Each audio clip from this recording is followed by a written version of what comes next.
Good morning, metalheads of the internet, and welcome to a new episode of the Metal Meltdown. Today we are looking at the debut album from Ritual Dictates entitled Give In to Despair. This is a brand new collaboration between Justin Hagberg and Ash Pearson, both former members of the iconic Canadian heavy metal band 3 Inches of Blood. A band that arguably helped put Canadian heavy metal on the map thanks to their infectious and extreme fusion of power metal, thrash metal, melodic death metal, and traditional heavy metal. Unfortunately, 3 Inches of Blood disbanded in 2015, but these guys have been keeping themselves decently busy ever since, with Justin slowly but surely working on this project, Ritual Dictates, while also contributing to the works of some smaller acts such as Dead Quiet and Worse. Whereas Ash has been writing, recording, and touring full-time with one of my favorite modern metal bands, Revocation. A band who, very similarly to 3 Inches of Blood, have built themselves off of an incredibly flexible, diverse, and hyper-extreme sound that no other band can claim as their own. In theory, this should make Ritual Dictates a very exciting project, as we have two incredibly creative songwriters and performers joining forces and bringing in new influences from the world of black metal, death metal, grindcore, classic rock and roll, with added help from some other former members of 3 Inches of Blood, as well as Danko Jones. This should work. There really shouldn't be any problems here, which is why it's all the more difficult for me to tell you now that there are a few problems here. Namely and particularly that while Give In to Despair might have a lot of really cool concepts and influences and ideas, it never really evolves beyond simply being those things. Ritual Dictates never sounds like Ritual Dictates. It sounds like a collection of bands that these guys listened to and said, let's take that, let's take that, let's take that, and slap the Ritual Dictates logo on it. You can still enjoy this album on a basic level, but to say that it lacks the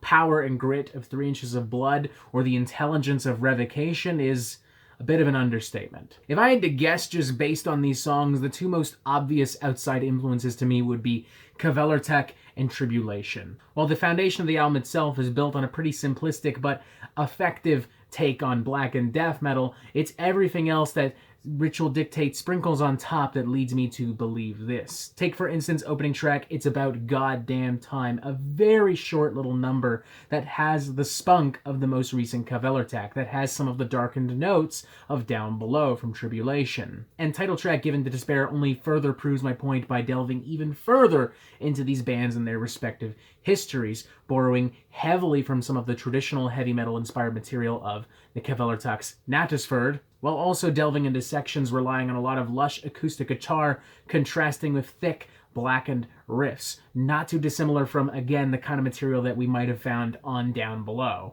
There are moments where one of these influences is dialed down a bit, but in these scenarios, another band is quickly introduced into the formula to fill the void. Take, for instance, Poisonous Proclamation, which in its most upbeat moments weirdly reminded me of some stuff from the Foo Fighters. And similarly, when both of these influences are pulled back, there are even more new influences to fill those new voids. Take, for instance, the track Domination and Will, which pulls from the hyper-explosive energy of Ultimus's debut album, as well as some of the snarky cleans found on modern Cattle Decapitation. Or on a track like What Cannot Be Altered Must Be Endured, which almost sounds like something a very young Black Dahlia Murder might have put out, albeit with a little bit more of a power, thrash, speed metal spice to it. Now, thankfully, not every track on this album forces you to play the metal version of Guess Who, as bright sparks of creativity are found across the album, even if they're not evenly distributed. Take, for instance, the epic and bloodthirsty, shape-shifting closing track,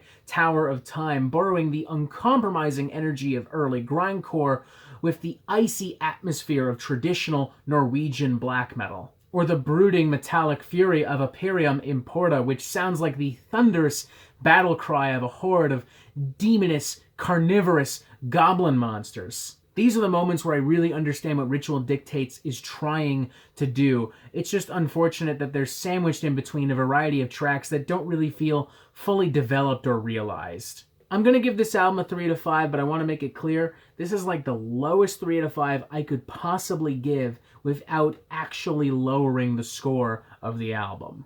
Ritual Dictates right now is seriously doing a trapeze act on the line that separates 2.5 out of 5 from 3 out of 5.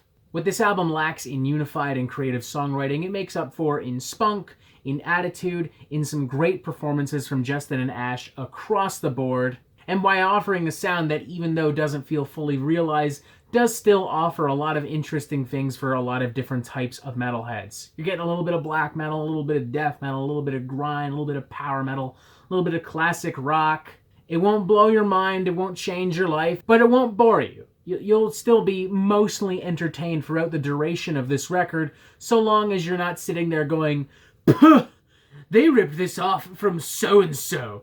Puh." This album sure as hell isn't reinventing the wheel, nor is it helping it move any smoother, but it is trying, and that effort is appreciated. And the good news is that since this is a debut album, there's still plenty of time for Ritual Dictates to refine, retool, and get a little bit more inventive, get a little bit more ambitious next time around. So yeah, 3 out of 5, again, the lowest possible 3 out of 5 I could possibly give without being cruel, without lowering the score, but a 3 out of 5 nonetheless. It won't replace any records from 3 Inches of Blood or Revocation in your playlist anytime soon, but it'll make a decent distraction for the time being. And that is it for the Metal Meltdown. I'm not an expert, nor do I claim to be, so what do you think? Do you like this record? Do you not like this record? And what do you want to hear from me next? And thank you for watching. Make sure you press subscribe so you get updates on the Metal Meltdown immediately. And you have yourself a fantastic fucking day.